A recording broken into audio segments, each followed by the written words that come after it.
자, 25페이지 펴보시면 챕터 2에서 권리에서 1절 법률관계 권리의무에서 1. 법률관계, 인간관계, 호의관계가 나오죠. 좀 설명을 드리면 이런 문제입니다. 사람이 살면서 여러 가지 관계를 맺게 되는데 이러한 관계를 통칭해가지고 생활관계라고 해요. 근데 이런 관계를 가만 뜯어보면 크게 둘로 나뉜다는 거죠. 법에 의해서 규율되는 관계도 있고요.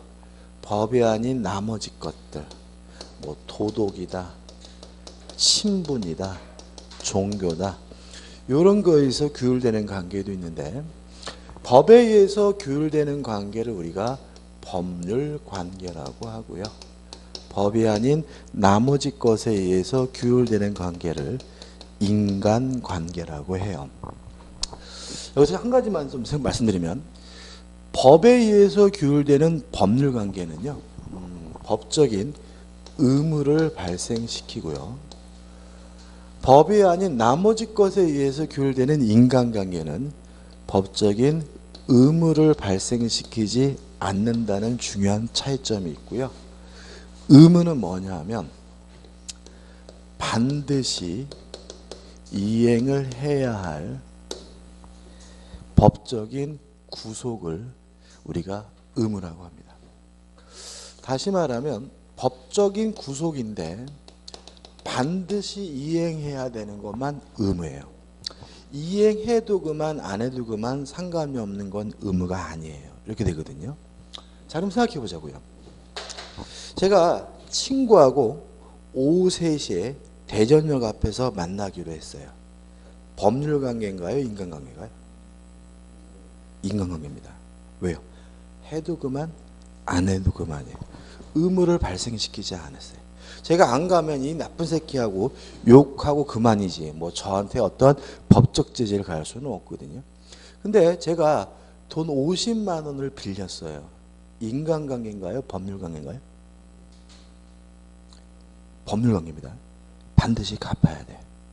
안 갚으면 법적인 제재가 따르죠. 그죠? 그래서 우리가 결국은 뭐냐면 구별하는 방법은 반드시 해야 되는 것은 뭐예요? 법률관계. 해도 그만 안 해도 그만 상관이 없는 건 뭐예요? 인간관계. 이렇게 구별되는 거죠. 근데 인간관계가 대단히 많은 것들이 있을 텐데 여러 가지 인간관계 중에 한 가지 예로서 뭐가 있냐면 호의관계라는 게 있어요. 그래서 하단에 이 호의관계가 나오고요. 호자는 결국 뭐죠? 조우로자죠. 의는 뭐겠어요? 호의, 좋은 뜻으로, 좋은 의사로 상호간에 이익을 주고받는 관계를 우리가 호의관계고, 요거는 인간관계의 일종입니다. 얘입니다. 가져왔어요. 그죠? 한번 생각해 보죠. 제가 길을 가는데요. 자동차를 운전하고 있는데 비가 엄청 내리는데 꼬마애가 비를 맞고 걸어가요. 안수 제가 차를 세우고 어디 가니 그랬더니 집에 간대요. 집이 어디니 물어봤더니 한 20분 걸어가야 돼요. 아저씨가 태워다 줄게. 좋대요. 그러면 법률관계일까요? 인간관계일까요? 인간관계죠. 인간관계 중에서도 뭐죠? 호의관계죠. 좋은 뜻이니까. 그죠? 따라서 이것도 법적인 의무를 발생시키지 않기 때문에 태워다 주기로 약속했더라도 꼭 그래야 되는 건 아니에요. 가다가 중간에 급한 일이 생기면 여기서 내려서 걸어가라 라고 해도 상관은 없는 거예요. 왜냐하면 호의관계도 뭐의 일종이죠? 인간관계의 일종이고 법적인 권리와 의무를 뭐하잖아요? 발생시키지 않기 때문에. 이해되시죠? 그죠? 근데 만약에 요새 이것도 함부로 못하겠더라고요. 괜히 또 뭐죠? 납치했다는 둥. 요즘에는 어떤 생각이 자꾸 들죠? 남일 껴들지 말아야 되겠다 생각이 자꾸 들죠. 살다 보면. 그죠? 아무튼 근데 이 꼬마애를 태워 가다가 문제가 빗길에 미끄러지면서 차가 전복이 되면서 가로수를 들이받아서 요 꼬마가 다쳤어요. 상해를 입었네요. 그러면 저는 이 꼬마를 치료해 줘야 되겠죠? 반드시 해줘야 되나요? 아니면 해주고 싶으면 해주는 건가요? 해주고 싶으면요 반드시 해줘야 돼요. 그럼 여기서 뭐가 있냐면 요 애를 태워다 주는 것까지만 인간관계고 호의관계. 요 애가 다쳐서 이 아이를 치료해 주는 것은 더 이상 인간관계가 아니라 뭐로 바뀌는 거죠? 법률관계로 전환이 되는 거죠. 말로 적어드리면 이렇게 되는 거죠. 인간관계가 법률관계로 뭐가 될 수 있어요? 전환될 수가 있다. 그죠? 다시 말하면 이 인간관계를 이행하는 과정에서 애가 다쳤다. 문제가 발생했고요. 요 문제가 발생하는 문제를 해결하는 것, 아이를 치료해 주는 것은 더 이상 인간관계가 아니라 뭐예요? 법률관계임을 주의하시기 바랍니다. 이해되시죠? 가끔 어떤 교재를 보면은 아이를 태워다 주다가 다쳤다까지 호의관계로 집어넣어서 책이 나오는 경우가 있는데 이건 잘못된 거예요. 그 아이를 태워다 주는 것만 뭐예요? 호의관계고 그 아이가 다쳐서 치료해 주는 거는 뭐예요? 더 이상 호의관계가 아니라 뭐예요? 법률관계로 전환된 거예요. 문제가 생깁니다. 생각해 보자고요. 자, 문제가 발생을 걸 해결하는 것은 더 이상 인간관계가 아니라 법률관계인데 아이 치료비가 2천만 원이 나왔어요. 자동차 보험 생각하지 마시고 환장하겠죠. 저는 진짜 좋은 뜻으로 진짜 이 아이가 뭐죠? 안쓰러워서 태워다 주려다가 완전히 뭐 한 거죠? 덤탱이 했죠. 그죠? 그래서 우리 판례는 그러한 책임을 모두 운전자에게 부과시키는 건 너무 가혹하다. 그래서 이런 경우에 깎아줘요. 이걸 뭐라 그러냐면 호의 동승 감액이라고 합니다. 그래서 호의로 같이 가다가 사고가 나면 뭐합니까? 감액을 해줍니다. 손해액을 뭐죠? 깎아줘요. 그래서 또 재밌는 거는 그래서 그 바람 피울 때 대중교통 이용하셔야 돼요. 바람 피울 때. 왜 그러냐면 바람 피다가 교통사고 나서 동승자가 다치면 보험회사가 그 두 사람의 행적조사를 해요. 왜 하냐면 요 감액 비율을 정하기 위해서. 그러니까 예를 들어서 감액 비율이 다양해지는데 꼬마애가 타기 싫은 걸 억지로 제가 태웠어요. 그러면 어떻게 해요? 조금 감액하고 반대로 제가 태우기 싫은 이놈이 억지로 탔어요. 그럼 뭐죠? 많이 감액하고 뭐 이런 바람핀 경우에는 운전자가 음주하고 있다는 사실을 알면서 탔어요. 많이 감액해요. 또 아니면 동승하고 가는데 안전벨트를 매지 않았어요. 그러면 자신이 다친 거에 대해서 과실이 있는 거죠. 그때도 뭐래요? 감액을 해요. 그래서 이 감액 비율을 정하기 위해서 보험회사가 뭘 해요? 행적조사를 하기 때문에 괜히 바람피다 교통사고 나면 다친 걸 떠나가지고 뭐로 가는 경우가 많아요? 이혼으로 치닫는 경우도 대단히 많습니다. 그래서 바람 필 때는 뭐죠? 대중교통수단을 이용하는 것이 안전하다라는 말씀을 드리고 교재 보시면 호의관계 의 나와 있고 넘겨보시면 2번에서 호의관계 법적 취급인데 일단은 뭐예요? 인간관계다. 다만 유의하실 것은 그 아이가 다쳐서 그 아이를 치료해 주는 문제는 더 이상 인간관계가 아니라 뭐로요? 법률관계로 뒤바뀌게 되고요. 관련 판례는 뭐냐면 무조건 감액하는 건 아니라는 거죠. 그 사람의 구체적 탑승 경위와 내용에 따라서 감액 비율을 결정해야 되고요. 그래서 뭐 그 과거에 이런 판례가 있어요. 동창회를 간 거예요. 갔는데 이 사람이 뭐죠? 그 술을 안 먹어요. 안 먹으니까 외환마늘에서 차가 졌다는 거죠. 먹어라 자식아 해가지고 술을 이빨에 지가 먹여요. 먹이고 지가 뭐죠? 집에 가는데 대리운전 불리겠다는 말려요. 지가 막 그 술 얼마나 먹었다 자식아 네가 운전해가지고 지가 운전시키고 지가 탑승했어요. 80%를 감액한 얘가 있어요. 몇 퍼센트예요? 80%. 지가 뭐예요? 술도 지가 먹였죠. 음주운전 누가요? 지가 시켰죠. 그래서 80%를 감액한 예는 있지만 면책한 예는 없어요. 이런 식의 질문은 나올 수 있어요. 호액 예를 들어 가지고 무면허 운전이고 적을 필요 없습니다. 음주한다는 사실을 알면서 동승한 경우에는 책임을 전혀 부과하지 않는다, 면책한다 그러면 뭐예요? X에 깎을 뿐이에요. 많이 깎을 뿐이지 책임 자체를 뭐 하는 건 아니에요. 면책하는 건 아니라는 점 주의하시기 바랍니다. 여기까지 한번 정리해 볼게요. 자, 법에 의해서 규율되는 관계는 뭐죠? 법률 관계. 법적인 의무를 반드시 발생시키니까 뭘 해야 돼요? 이행해야 되고요. 법이 아닌 나머지 것에 의해서 규율되는 관계는 뭐죠? 인간관계. 법적인 의무를 발생시키지 않기 때문에 해도 그만 안 해도 그만 상관이 없고, 인간관계 여러 가지 예 중에서 뭐죠? 호의관계인데, 호의관계도 일단은 뭐죠? 인간관계이므로 이행할 필요는 없다. 다만 이행하는 과정에서 문제가 발생하면 뭐로 바뀝니까? 법률관계로 뒤바뀌게 되고, 다만 책임이 뭐 될 수 있어요? 감액될 수는 있다 정도까지만 기억해 두시면 됩니다. 물론 시험에 잘 나오는 부분은 아닙니다. 그 다음에 이 3번 권리와 의무가 나오죠. 자, 권리가 뭐냐에 관한 문제야. 가번 의사설이 나오고, 나번 이익설이 나오고, 답은 권리 법력설이라는 얘기가 나와요. 이것도 중요한 거 아닙니다. 자, 이런 문제입니다. 권리가 뭡니까? 라고 물어봤어요. 별로 할 말 없죠.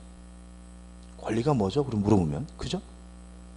아, 권리가 뭔지 모르는군요. 그러면 기분 나쁘죠?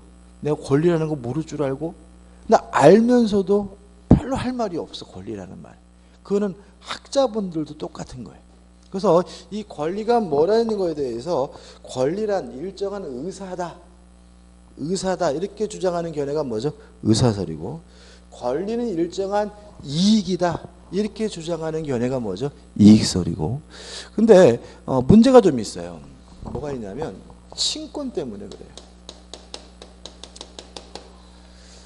친권 속에 뭐가 있냐면 징계권이 있어요. 이런 얘기죠. 아이를 때렸는데 부모가 때렸으면 심한 경우가 아니면 괜찮은 거예요. 그죠? 종아리 때릴 수 있잖아요. 근데 일반인들은 남의 아이 종아리 때리면 안 되잖아요. 왜 그런 거예요? 친권 속에는 뭐가 있어요? 징계권이 있기 때문에 그런 아이를 때리는 것도 뭐예요? 권리 행사인 거예요. 그럼 생각해 보자고요. 권리가 이익이다. 애 때리는 게 이익인가요? 애를 때렸더니 너무나 기분 좋고 그날 밤에 밥이 잘 넘어간다. 이런 부모 없잖아요. 그래서 어쩌다가 저도 애를 때려본 적이 없지만 때리나? 때리게 되면 아주 속상하잖아요. 그러니까 권리가 이익이라는 견해는 뭐 할 수 없는 거예요? 받아들일 수가 없는 거예요. 그래서 결국 통설은 답원에서 권리 법력설이 통설입니다. 법력이라는 말은 뭐냐면 법이 인정하는 힘이란 얘기예요. 힘. 그러니까 권리는 의사도 아니고 이익도 아니고 일정한 뭐예요? 힘, 파워라는 거죠. 다시 말하면 어떤 힘이냐면 일정한 이익을 향유하기 위해서, 누리기 위해서 법이 인정한 힘, 이걸 우리가 뭐죠? 권리라고 한다. 이게 뭐죠? 권리 법력설이고요. 이게 뭐죠? 통설입니다. 다시 말하면 아이를 때리는 게 이익인 게 아니라 아이를 때릴 수 있는 뭐가 있는 거예요? 힘이 있는 거죠. 근데 그 왜 아이를 때릴 수 있도록 법이 인정하고 있느냐? 그 아이를 징계함으로써 그 아이가 어떻게 해요? 잘 된다면 부모에게 뭐예요? 이익이고 만족이라는 거죠. 그래서 이익 자체가 권리일 수는 없고, 그런 이익 내진 만족을 취하기 위해서 법이 인정하고 있는 힘, 파워를 우리가 뭐라 그래요? 권리라고 한다라는 거예요. 그죠? 그래서 우리 앞으로 권리는 뭐예요? 힘입니다. 어떤 힘입니까? 법이 인정하고 있는 힘을 우리가 뭐죠? 권리라고 한다. 이렇게 이해하시면 되는 거죠. 그 다음에 2번 권리와 구별되는 개념에서 권능이라는 개념이 나와요. 자, 이런 얘기입니다. 예를 들면 싶어요. 자, 소유권은 명백히 권리입니다. 근데 소유권은 어떤 권리냐면 물건을 사용할 수 있는 권리고요. 물건을 통해서 수익할 수 있고 물건을 팔아버릴 수 있는 권리가 뭐죠? 소유권이거든요. 그러면 소유권이라는 권리를 가만 뜯어보니까 그 권리를 구성하고 있는 구성분자들이 있는데 이런 구성분자들을 뭐라 그러냐면 권능이라고 합니다. 이해되시죠? 그죠? 다시 말하면 권능이란 권리를 구성하고 있는 개별적인 내용, 개별적인 힘을 우리가 뭐죠? 권능이라고 해요. 그래서 우리는 앞으로 사용 권리라고는 안 할 거예요. 사용 권능, 수익 권능, 처분 권능 이런 말을 쓰게 되고요. 권능은 권리를 구성하고 있는 뭐죠? 개별적인 뭐죠? 내용을 말합니다. 그 다음에 4번 권한이란 말이 나오는데 여기 다시 보시면 권리가 뭐냐? 법이 인정한 힘이다. 어떤 힘이냐?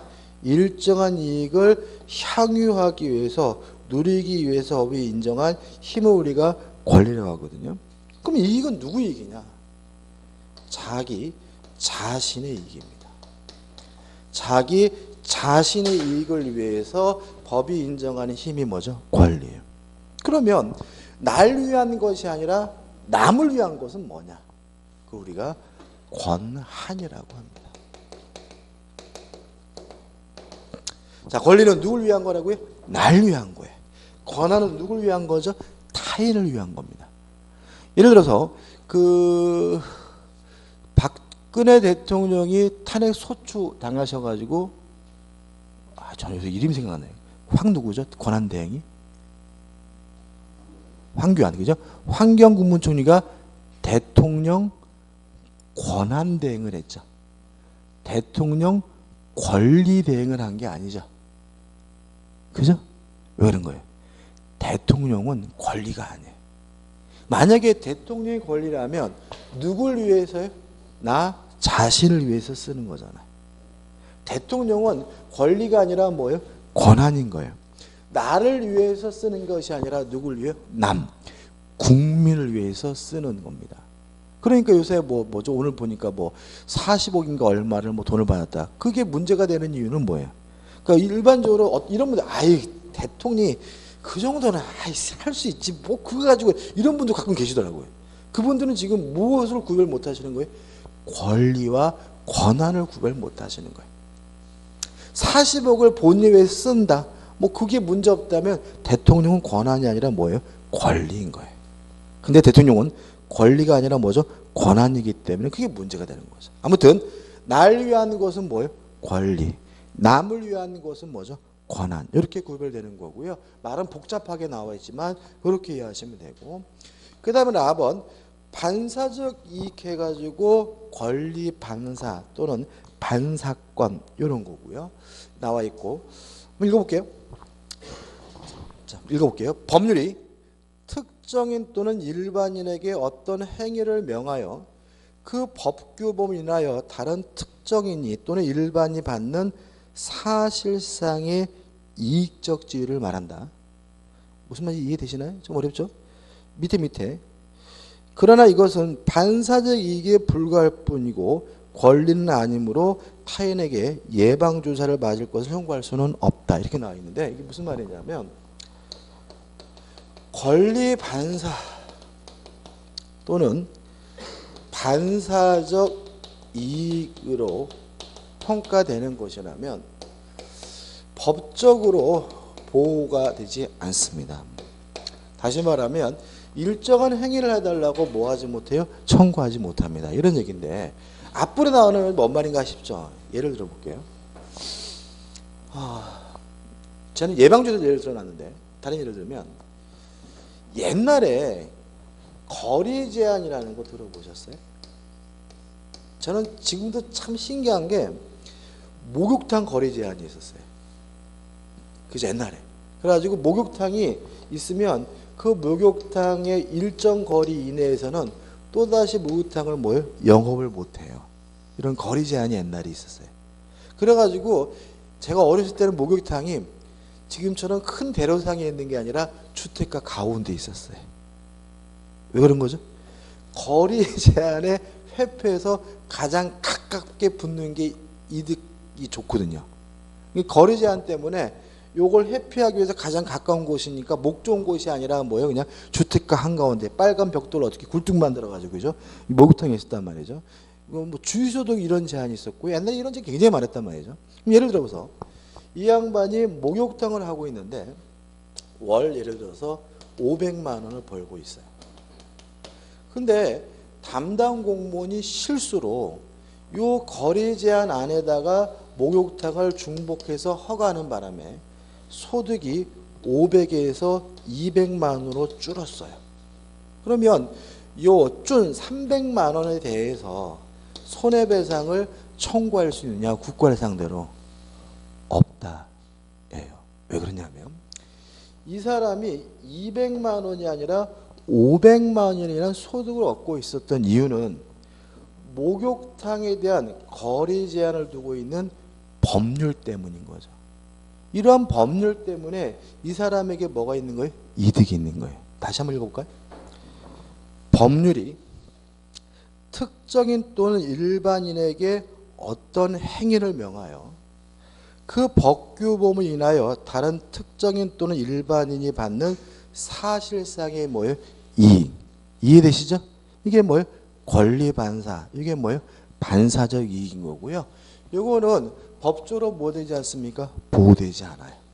따라서 요 소득 감소분에 대해서 이 사람은 국가를 상대로 손해배상해 달라고 뭐 하지 못해요? 청구하지 못하는 거죠. 교재 나오는 얘는 이런 얘기죠. 다른 사람들이 다 독감 예방 주사를 맞아요. 그러면 전 안 맞아도 되죠. 이해되세요?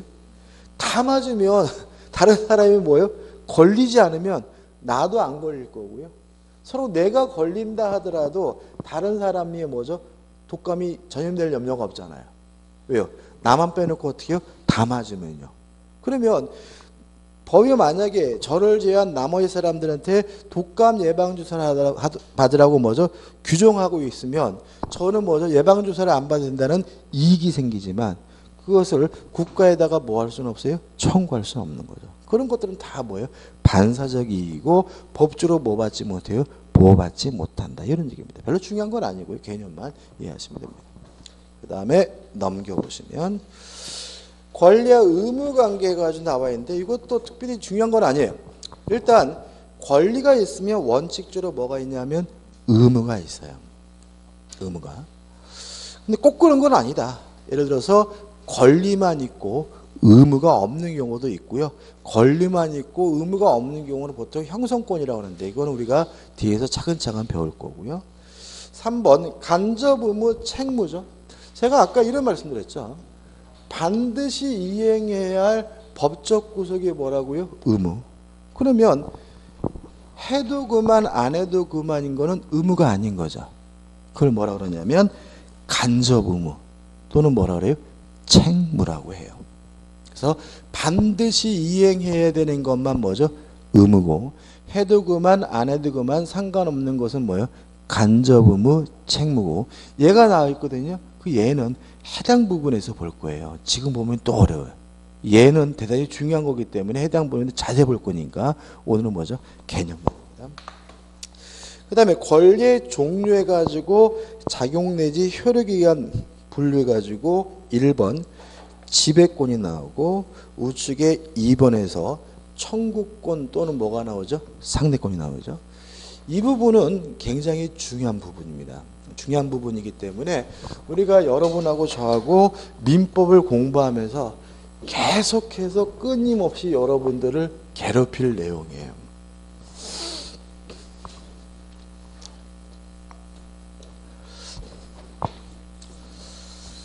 일단 이 내용을 이해하기 위해서 먼저 뭘 생각해야 되냐면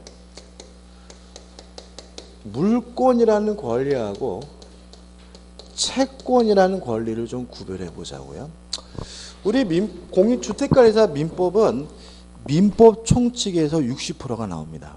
그 다음에 물권법하고 채권법에서 40%가 출제가 돼요. 참 어려운 게 뭐냐면 민법 총칙에 보다 물권법의 내용이 한 2배 돼요. 그 다음에 채권법의 내용은 민법 총칙의 내용이 한 4배가 돼요. 그러니까는 민법 총칙은 60%가 나오는데 나머지 부분은 40%가 나오는데 실제로는 민법 총칙보다 양이 뭐예요? 6배나 많아요. 이게 참 힘들어요. 그러니까 차라리 그냥 전체가 그냥 고루고루 나오면 전체에 대해서 집중하면 되는데 양이 제일 적은 분야가 뭐죠? 60%. 양이 많은 부분이 뭐죠? 6배나 많은 부분이 뭐죠? 40%밖에 안 나와서 좀 공부하는데 어려움이 있고요. 제 책은 그래서 그냥 출제 비중에 따라서 민법 총칙이 한 60% 양이, 물권법, 채권법은 뭐 40% 이렇게 있고요. 그래서 물권법, 채권법 부분은 다 할 수가 없어요. 다 하다가는 뭐 1년 해도 안 돼. 그래서 우리는 물권법, 채권법은 필요한 것만 골라서 공부할 거거든요. 그래서 지금 하는 이 부분은 민법 총칙부터 채권법 끝날 때까지 계속해서 우리가 가지고 가야 될 개념이기 때문에 자세하게 말씀드릴 거고 대단히 중요한 부분이거든요. 일단 물권이 뭐냐부터 말씀드리면, 그냥 쉽게 말씀드리면 물건에 대한 권리다, 이렇게 이해하시면 돼요. 물권이 뭐죠? 물건에 대한 권리, 이렇게 돼요. 그 다음에 채권은 뭐냐 하면 좀 길어요. 채권은 특정인에게, 특정한 사람에게 일정한 행위를 요구할 수 있는 권리를 우리가 채권이라고 해요. 물권은 물건에 대한 권리, 채권은 특정한 사람에게 일정한 행위를 요구할 수 있는 권리고요. 따라서 물권은 물건에 대한 권리이기 때문에 이걸 뭐라 그러냐면 대물권이라고 하고요. 채권은 특정한 사람에게 일정한 행위를 요구할 수 있는 권리이기 때문에 사람에 대한 권리이기 때문에 이걸 우리가 대인권이라고 합니다. 채권의 가장 중요한 내용은 우측에 나오는 청구권이거든요. 자, 한번 생각해보죠. 이런 얘기입니다. 갑이라는 사람이 A라는 건물에 대해서 소유권이 있어요. 그러면 당연히 요 A라는 건물은 물건이죠. 소유권은 뭐에 대한 권리? 물건에 대한 권리니까 소유권은 뭐예요? 물권. 이렇게 되는 거죠. 이에 반해서 을이 갑에게 1억을 불러줬어요. 그러면 을은 갑에게 1억을 달라고 요구할 수 있죠. 다시 말하면 갑이라는 특정한 사람에게 돈을 달라고 요구할 수가 있으니까 요 을에게는 뭐가 있는 거예요? 채권이 있는 거죠. 따라서 물권은 물건에 대한 권리니까 뭐죠? 대물권. 채권은 사람에 대한 권리니까 우리가 뭐죠? 대인권이라는 말을 쓰게 되는 거죠. 여기서 중요한 특징이 나오는데 물권과 같은 권리는 절대권이고요. 채권과 같은 권리는 상대권이라고 합니다. 상대권. 자, 아까 제가 민법 용어 중에서 일반 쓰이는 뜻과 다른 게 있었죠. 그죠? 법원이란 말 달랐죠. 그죠? 두 번째. 절대라는 말도 우리가 앞으로 쓰는 뜻이 달라요. 우리가 보통 절대라는 말은 반드시 꼭 이런 뜻을 쓰죠. 상대라는 말은 반드시는 아니다 이런 의미죠. 뭐 아인슈타인의 상대성 원리도 보면 이랬다 저랬다 한다는 얘기거든요. 근데 법에서는 그런 의미가 아니에요. 우리는 앞으로 민법에서는 절대라는 말은 항상 모든 사람이라는 의미로 쓸 거예요. 상대라는 말은 이랬다 저랬다 한다는 말이 아니라 특정된 사람이라는 의미로 쓸 거예요. 그러면 이렇게 되는 거죠. 물권은 절대권이라는 말은 모든 사람에게 주장 가능한 권리다. 이렇게 되는 거고. 채권, 청구권은 상대권이라는 말은 특정된 사람에게 주장이 가능한 권리를 우리가 뭐죠? 상대권이라고 할 거예요. 그래서 절대라는 말은 모든 사람, 상대라는 말은 뭐죠? 특정된 사람이란 뜻입니다. 근데 이 개념은 간단합니다. 한번 생각해 보죠.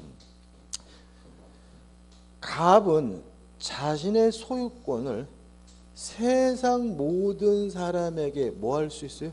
주장할 수 있죠. 누구한테도 자신의 소유권을 주장할 수 있으니까, 모든 사람이 주장할 수 있으니까 소유권은 뭐예요? 절대권인 거예요. 이에 반해서 을이 갑에게 돈을 빌려줬으면 누구한테만요? 갑한테만 달라고 해야죠. 엉뚱한 병한테 달라고 지랄 걸리면 뒤지게 맞죠.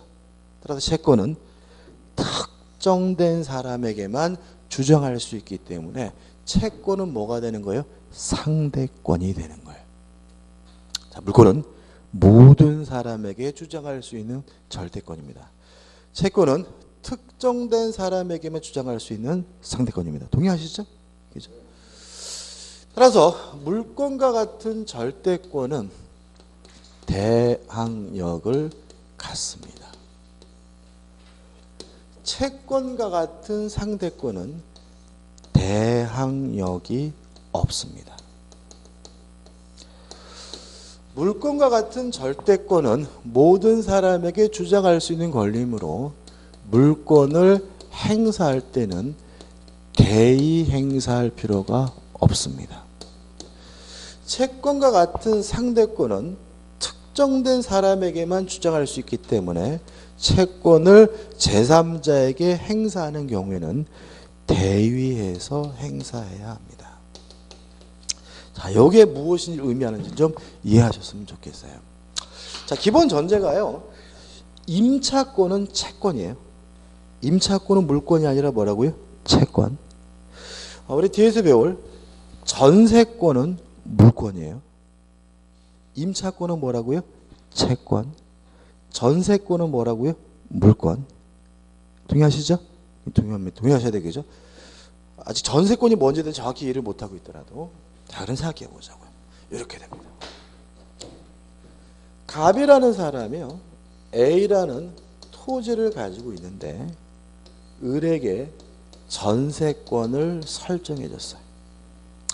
그래서 을이 이 토지에 대해서 뭘 가지고 있냐면 전세권을 가지고 있는데, 갑이 이 땅을 병에게 팔고 병에게 이전 등기를 해줬더니 병이 을한테 와서 이제부터 이 땅은 내 땅이니까 나가라고 막 지랄거려요. 이랬을 때 을은 자신의 전세권을 병에게 주장하는 것이 가능합니다. 다시 말하면 대항할 수가 있습니다. 대항력이 있습니다. 왜냐하면 전세권은 물권이고 물권은 세상 모든 사람에게 주장할 수 있는 뭐예요? 절대권이에요. 갑에게 주장할 수도 있고요, 병에게도 주장할 수 있어요. 자, 왜 물권은 대항력이 있다고요? 물권은 모든 사람에게 주장할 수 있는 뭐예요? 절대권이기 때문에 그래요. 이해되시죠? 자, 이에 반해서 갑이 요 A라는 토지를요, 을과 만나가지고 임대차 계약을 해서요, 을이 임차권을 취득했어요. 그러고 나서 요 갑이 요 토지를 병에게 팔고 병에게 등기를 해줬더니 병이 내 땅이니까 나가라고 막 지랄거려요. 이랬을 때 을은 자신의 임차권을 가지고 병에게 못 나가겠다라고 대항할 수가 없어요. 왜냐하면 임차권은 채권, 채권은 특정한 사람에게만 주장할 수 있어요. 누구한테만요? 갑한테만. 다른 사람에게는 주장할 수가 없어요. 따라서 뭐가 없는 거죠? 대항력이 없는 거예요. 동의하시죠? 자, 여기서 한번 생각해 보자고요. 우리는 주택임대차보호법은 시험 범위가 아니에요. 근데 문제는 이 시험 범위가 아닌데도 불구하고 임차권에 대해서 시험 문제가 나오면 잘 틀리세요. 왜 틀리냐면 주택임대차보호법의 내용을 어설프게 알고 있어서. 자, 그럼 생각해 보자고요. 주택임차권자는 대항력이 있나요, 없나요? 있나요, 없나요? 자, 주택 임차권의 내용이 뭔가요? 주택의 경우에는 인도받고 주민등록하면 이길날 뭘 가져요? 대항력을 갖는다고 되어 있거든요. 그러면 주택 임차권자가 대항력을 취득하려면 뭘 해야 돼요? 주민등록을 해야 되는 거죠. 그죠? 이 상식이잖아요. 그죠? 그러면 주민등록을 해야 대항력이 취득한다는 말은 주택 임차권 자체는 뭐가 없는 거예요? 대항력이 없는 거예요. 동의하시나요? 만약에 주택 임차권이라는 권리가 이미 대항력이 있는 권리라면 왜 주민등록을 해야 비로소 대항력이 생긴다는 법을 따로 만들었겠어요? 그죠? 주민등록을 해야 비로소 대항력이 생긴다는 말은 주택 임차권 자체는 본질적으로 뭐가 없는 권리라는 얘기예요? 대항력이 없는 권리라는 걸 깔고 있는 거거든요. 왜 그러냐면 모든 임차권은 특정한 사람에게만 주장할 수 있는 뭐예요? 상대권이고요. 상대권은 특정한 사람에게만 주장할 수 있고 제3자에게 뭐 할 수 없어요? 주장할 수가 없는 거예요. 이해되시죠? 그죠? 반드시 받아들이셔야 되겠죠? 다시 말하면 물권은 대항력이 있습니다. 왜요? 모든 사람이 주장할 수 있는 뭐예요? 절대권이니까. 채권은 특정한 사람에게만 주장할 수 있는 상대권이기 때문에 특정된 사람에게만 주장할 수 있다. 제3자에 주장할 수 없다. 뭐가 없는 거죠? 대항력이 없게 된다는 거 잊지 마시기 바랍니다. 이해되시죠? 그 다음에 자, 이것도 이제 중요한데 한번 생각을 해보죠. 또 나중에 자세할 건데 갑이 을과 만나가지고요 매매 계약을 했어요. A라는 토지. 그리고 을이 예를 들어서 1억에 매매 계약을 했고요. 대금을 다 줬어요. 돈을 다 줬는데 갑자기 땅값이 1억에서 5억으로 폭등을 했어요. 그러면 갑의 입장엔 딜레마가 생기죠. 좀만 늦게 팔았으면 얼마 받을 수 있었어요? 5억 받을 수 있는 땅이었죠. 그죠? 고민하다가 1억 받고는 너한테 못 넘깁니다. 병한테 또 팔아먹었어요. 5억에 팔아먹고 5억에 이전 등기까지 해줬어요. 그러면 이 땅은 을 거예요? 병 거예요? 상식적으로 병 거죠. 등기를 해야 뭘 가져요? 소유권을 갖는 거예요.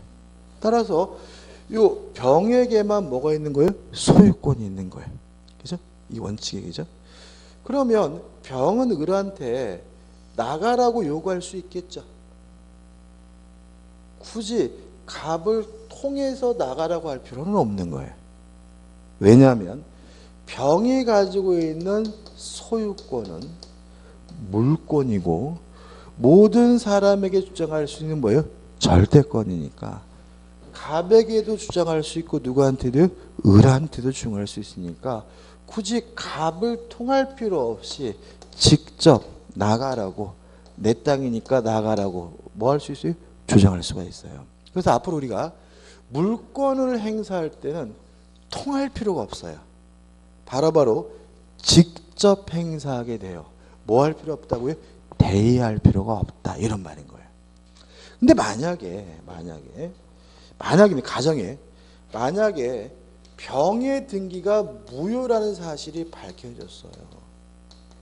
그러면 만약에 병의 등기가 무효면 아직도 갑에게 소유권이 있는 거죠. 병의 등기가 무효면 병에게는 뭐가 없어요? 소유권이 없는 거죠. 그러면 오히려 이때 을이 요 병의 등기를 말소해 달라고 뭐 할 수 있겠어요? 청구할 수 있겠죠. 병한테 직접 말소해 달라고 청구할 수 있을까요? 그거는 안 되는 거예요. 자, 왜 안 되냐면 생각해 보세요. 자, 을은 갑과 매매 계약을 하고 대금을 지급했기 때문에 갑이라는 특정한 사람에게 이전 등기를 해달라고 요구할 수 있는 뭐만 있는 거예요? 채권만 있는 거죠. 병의 등기가 무효면 소유권이 갑에게 간 거지 소유권이 을에게 온 것은 아니에요. 아직 을에게는 뭐가 없어요? 소유권, 물권이 없는 거죠. 그러면 을은 이 채권을 누구한테만요? 갑한테만 행사할 수 있는 거죠. 누구한테는요? 병한테는 행사할 수가 없는 거예요. 그러니까 어떻게 돼요? 갑을 통해서 해야 돼. 갑을 어떻게 해요? 대의해서. 갑을 통해서만 권리를 행사할 수가 있는 거예요.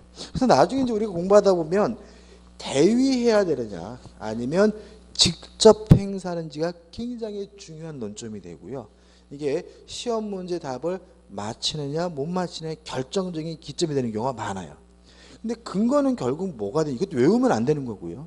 그 사람에게 물권이 있는지 채권이 있는지를 판단할 줄 알면 돼요. 만약에 그 사람에게 이미 뭐가 있다면요, 물권이 있다면 굳이 대여하지 않아요. 바로 날아갑니다. 절대권이니까. 근데 만약 그 사람에게 물권이 없이 뭐만 있어요? 채권만 있다면 통해야 돼요. 왜요? 채권은 뭐죠? 특정한 사람에게만 주장할 수 있는 뭐예요? 상대권이기 때문에 그래요. 이해되시죠? 그죠?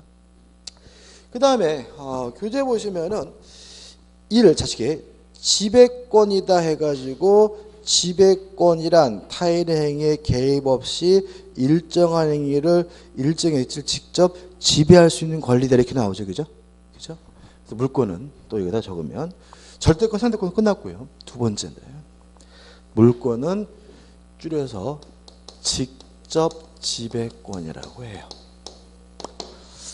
이에 반해서 상대권은 채권은 지배권이 아니에요.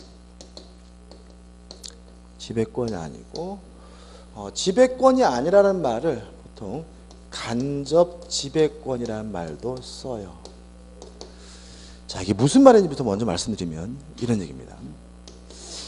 갑이라는 사람이 A라는 건물에 대해서 소유권이 있어요. 그러면 만족을 어떻게 얻냐면요, 갑 스스로가 이 건물을 직접 지배해서 만족을 얻는다 이런 얘기예요. 이게 뭐예요? 직접 지배권. 무슨 말 아시겠죠? 그죠? 다시 말하면 물권자는 스스로 직접 알아서 만족을 얻고요. 물권자가 만족을 얻기 위해서 타인의 협력을 받을 수가 없다는 의미가 뭐죠?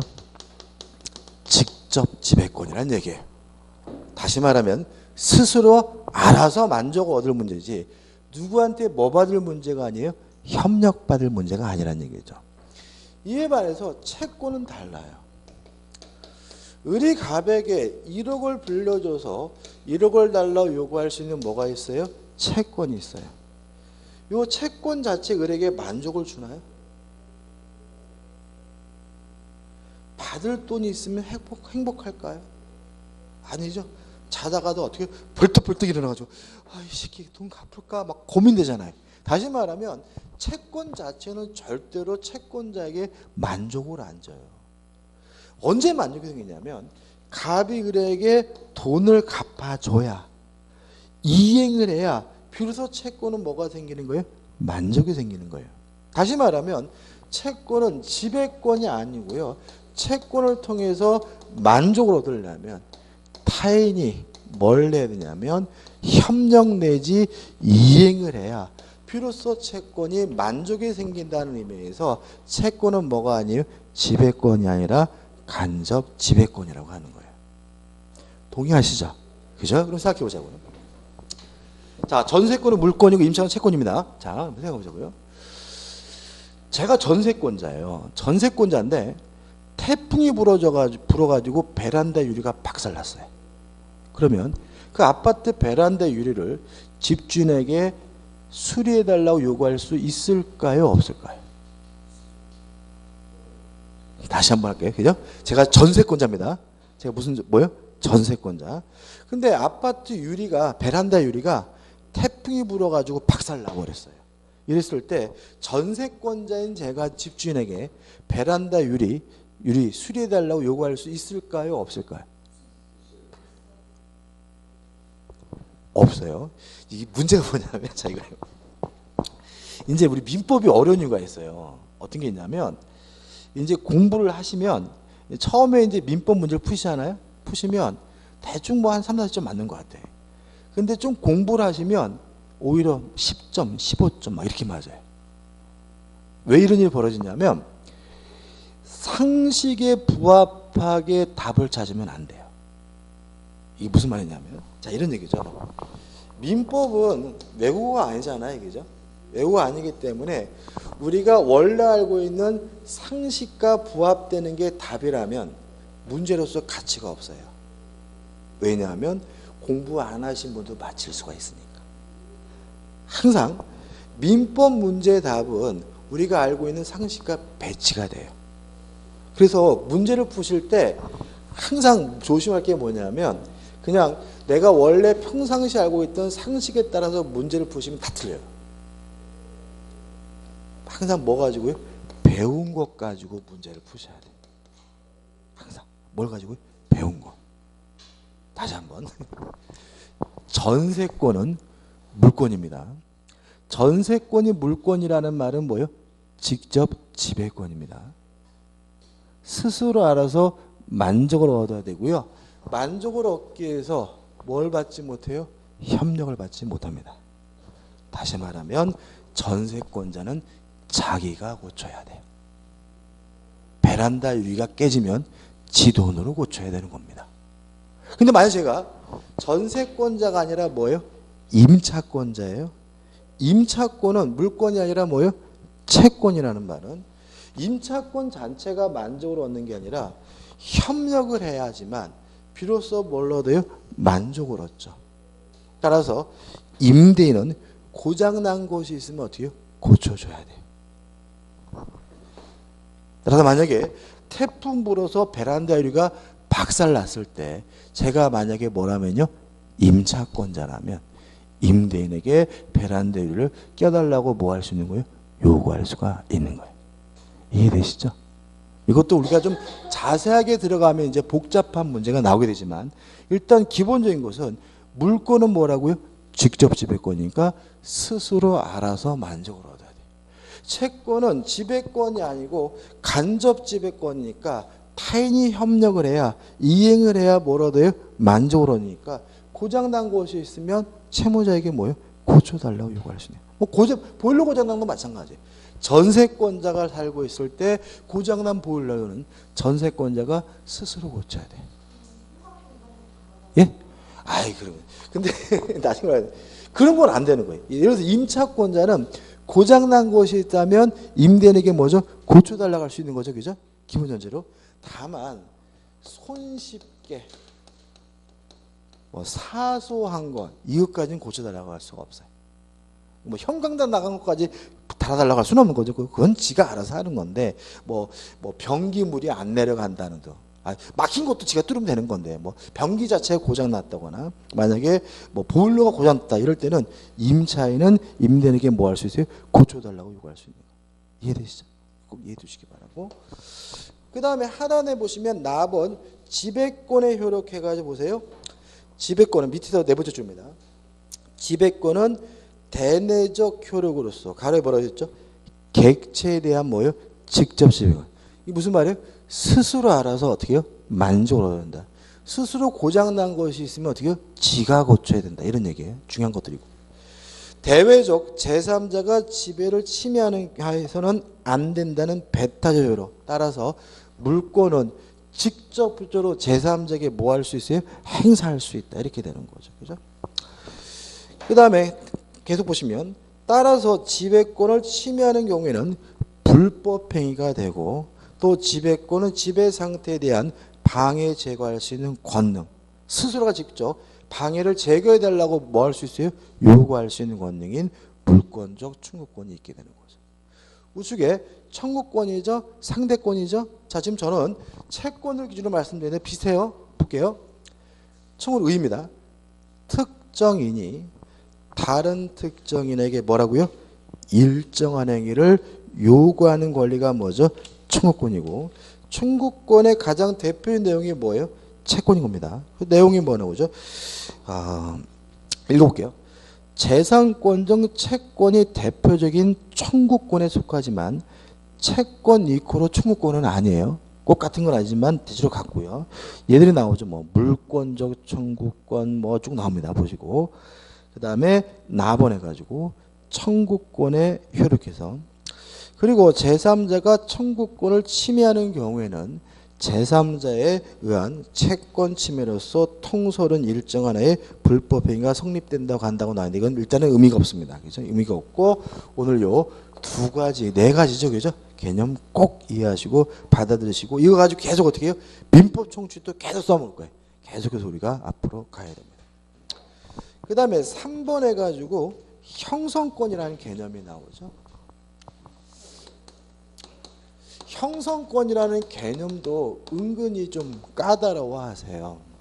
근데 쉽게 말씀드리면 상대방으로부터 승낙을 받을 필요 없이 일방적으로 행사하는 권리를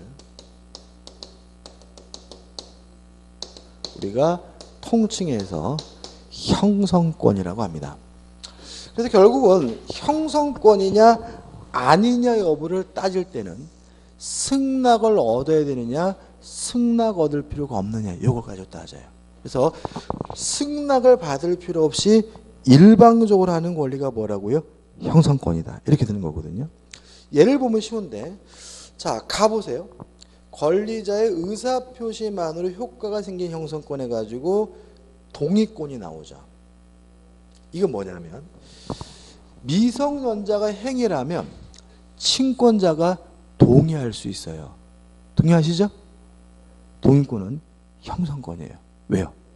동의하고자 할 때 미성년자로부터 승낙받을 필요는 없으니까. 그죠? 동의하시죠? 그 다음에 또 뭐가 나옵니까? 동의권 다음에 취소권. 자, 사기를 당했어요. 대표적인 예가. 사기를 당했으면 그 행위를 뭐 할 수 있냐면 취소할 수 있어요. 근데 취소하고자 할 때 사기친 놈한테 뭐 받을 필요는 없어요? 동의받을 필요는 없는 거죠. 따라서 취소권은 승낙 없이 일방적으로 하는 거니까 뭐예요? 형성권이에요. 그 다음 또 뭐가 나오나요? 추인권. 자, 미성년자 행위에 대해서 추인이라는 말은 추후에 나중에 인정한다는 말이거든요. 동의 없이 미성년자가 했어요. 나중에 인정할 수 있어요. 이걸 우리가 뭐죠? 추인이라고 하는데, 이때 추인하고자 할 때, 인정하고자 할 때 굳이 미성년자로부터 뭐 받을 필요는 없어요? 동의를 받을 필요는 없어요. 따라서 추인권도 승낙을 받지 않고 일방적으로 하는 거니까 뭐예요? 형성권이에요. 또 상계권이란 말이 나오죠. 상계권이란 말은 줄 돈과 받을 돈을 까는 걸 말해요.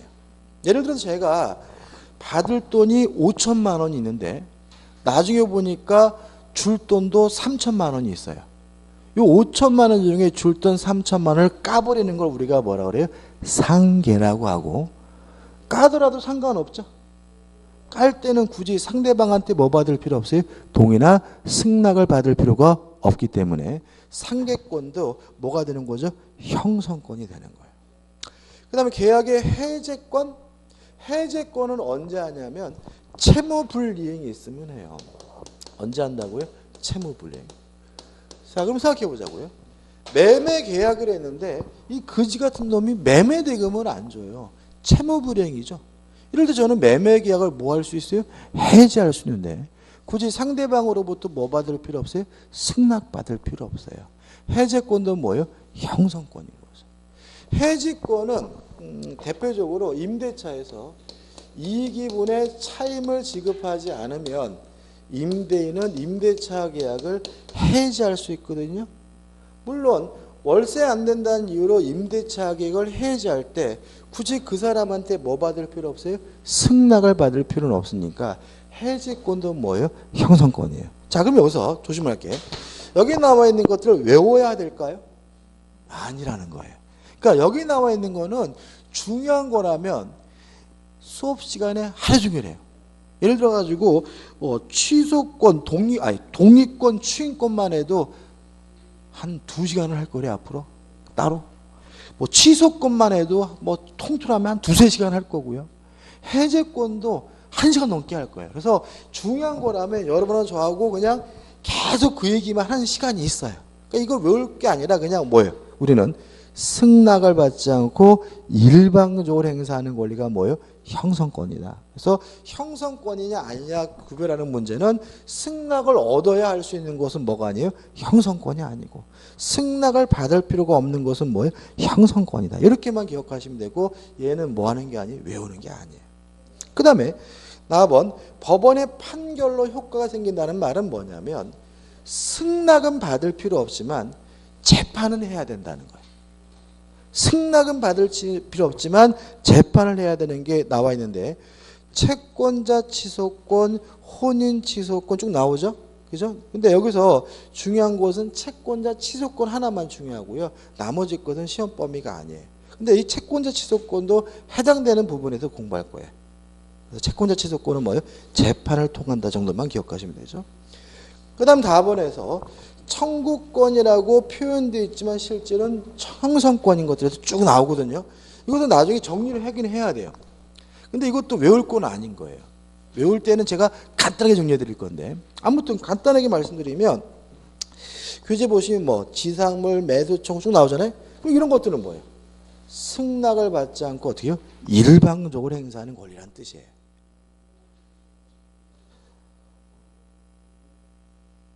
외울 건 아닙니다. 그죠? 이거 나중에 뭐죠? 정리하면 쉽습니다. 그죠? 해당 부분에서 공부하고 나서 쉽게 정리할 수 있는 거 외우지 마시고. 그 다음에 넘겨보시면 4번에서 뭐가 나오죠? 항변권이 나오죠. 오늘 이제 여기까지만 할 건데. 항변권이라는 말은 뭐냐면 상대방의 권리 행사를 저지하는 겁니다. 막는 겁니다. 상대방의 권리 행사를 저지하는 것, 막는 것을 우리가 뭐라고 하냐면 항변권이라고 하고요. 항변권이 둘로 나뉘어요. 연기적 항변권과 영구적 항변권으로 나뉘고요. 연기적 항변권의 가장 대표적인 두 가지입니다. 첫째는 뭐냐면 동시이행의 항변권.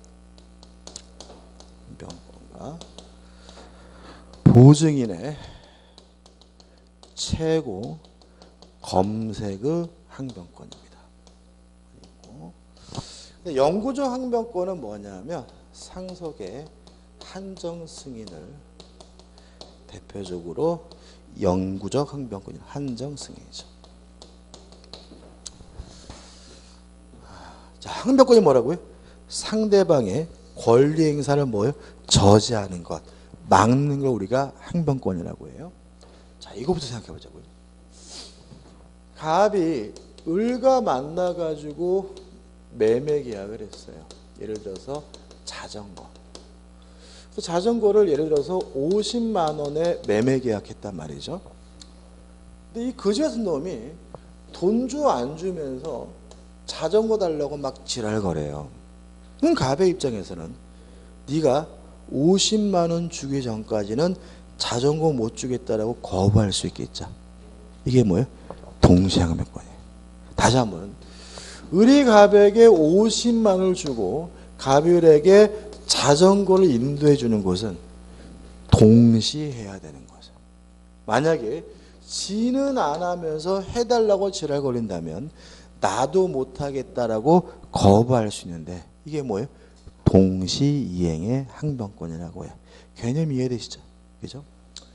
그 다음에 보증의 최고 검사권인데 자 이런 얘기입니다. 을이 갑에게 1억을 빌려줬어요. 그리고 병이 뭘 섰냐면 보증을 섰어요. 보증이 있는 거죠. 근데 을이 병한테 돈 달라고 지랄거려요. 그럼 병이 일단 을한테 뭐라 그러냐면 야 갑한테 돈 달라고는 해봤어? 우리가 알다시피 일반 보증은 뭐예요? 채무자가 못 갚으면 보증인이 대신 갚아주는 게 보증이잖아요. 그죠? 그렇기 때문에 병은 먼저 갑한테 돈 달라고 해달라고 요구할 수 있는데 이걸 우리가 뭐라 그러냐면 최고의 항변권이라고 해요. 최고라는 말을 쉬운 말로 하면 독촉입니다. 촉구. 그죠? 이해되시나요? 그죠? 다시 한번요. 보증인은 뭐라고요? 채무자가 안 갚으면, 못 갚으면 대신 갚는 게 뭐죠? 보증인이니까 채무자에게 돈 달라고 요구할 때까지는 못 갚겠다라고 뭐 할 수 있어요? 거부할 수 있어요. 이걸 우리가 뭐죠? 최고의 항변권이라고 해요. 그러면 우리 어떻게 합니까? 전화기를 전화하겠죠? 전화가지고 엄마 돈 갚아 그러겠죠? 그죠? 그랬더니 어떻게 갑이 뭐라고요? 없을 자시야 그러겠죠? 그죠? 그러면 이제 어떻게 해요? 최고 항변권은 없어져요. 그럼 이제 을이 뭐라 그래요? 병이 뭐라 그래? 야 임마 안 준다고 간두면 어떻게 해? 재산이 있는지 뒤져봐야지. 이게 뭐예요? 검색의 항변권이죠. 우리가 인터넷 검색한다 그러잖아요. 그 말이에요. 그죠? 다시 말하면 네가 갑에게 재산이 있는지 없는지를 검색하기 전까지는 돈 못 주겠다라고 거부할 수 있는데 이게 뭐예요? 검색의 항변권이죠. 이해되시죠? 최고 검색 항변권. 그 다음 마지막. 근데 이거는 결국 뭐예요? 동시에 항변권은 이행하면 없어지죠. 그죠? 또 보증인의 최고 검색 항변권은 채권자가 최고와 검색하면 항변권이 없어지죠. 따라서 이것은 뭐예요? 연기적 항변권인 거예요. 그죠? 나중에 없어진다는 얘기죠. 이에 반해서 상속의 한정 승인은 달라요. 자, 이런 얘기입니다. 갑이 재산이 50억이고요. 채무가 예를 들어서 80억이다. 이런 상태에서 사망이 이루어지게 되면 상속인들에게 재산만 상속되는 게 아니라 무엇도요? 채무도 상속이 되죠. 이거 괜히 그냥 가만 냅두면은 어떤 일이 발생하냐면 대대로 빚이 상속이 돼요. 두 가지 방법을 취할 수 있어요. 상속을 포기할 수가 있어요. 상속을 포기하면 이제 단절이 되고 채권자들이 알아서 갑의 재산을 나눠 가져요.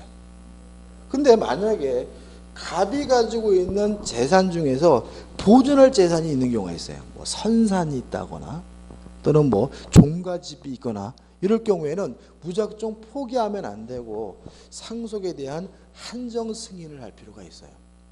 이 한정 승인이란 말은 뭐냐면 상속을 포기하지 않고 승인하긴 하는데 아버지 재산에 한정해서 승인한다 이런 뜻이에요. 그래서 50억을 한도로 해서만 뭐가 이루어져요? 상속이 이루어지고 초과되는 30억에 대해서는 을병정은 뭐 할 필요 없어요? 갚을 필요가 없어요. 언제까지요? 영원히. 그래서 이걸 우리가 뭐라 하냐면 영구적 항변권이라고 해요. 이해되시죠? 그죠? 그래서 만약에 요 갑의 재산 중에 선산이 있거나 뭐 종갓집이 있으면 을병정이 얼마를 내놓으면요? 50억을 내놓으면 그죠? 재산을 뭐 할 수 있어요? 보존할 수 있기 때문에 한정 승인도 가끔 쓰게 되고요. 한정 승인도 요 채권자의 채권 행사를 뭐 하는 거예요? 저지하는 거죠. 언제까지요? 영원히. 그래서 이거는 뭐죠? 영구적 항변권이라고 하는 거죠. 끝이고요. 교재 기본학위 문제 풀어볼게요.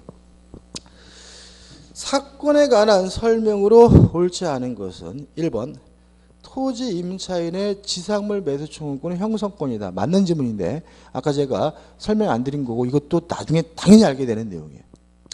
2번 채권자 취소권은 서로서만 행사할 수 있다. 아까 재판상에 행사된다 그랬죠? 맞는 지문이죠. 3번 청구권은 채권뿐만 아니라 물권으로부터 생긴다. 맞습니다. 왜냐하면 물권적 청구권이라는 개념이 있기 때문에 이것도 자세히 배울 거기 때문에 어렵지 않아요.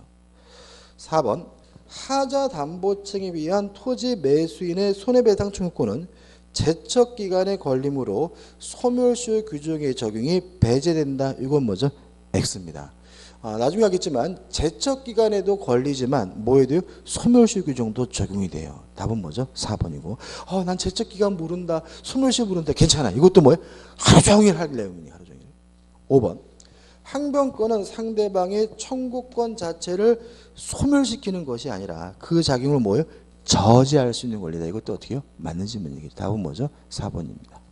오늘 여기까지 하고 다음 주에 권리의 기타 분류부터 할 건데 보시다시피 절대권, 상대권 이미 했죠, 그죠? 이미 했으니까 다음 주에 권리의 기타 분류부터 하도록 하겠습니다. 오늘 수고 많으셨습니다. 고맙습니다.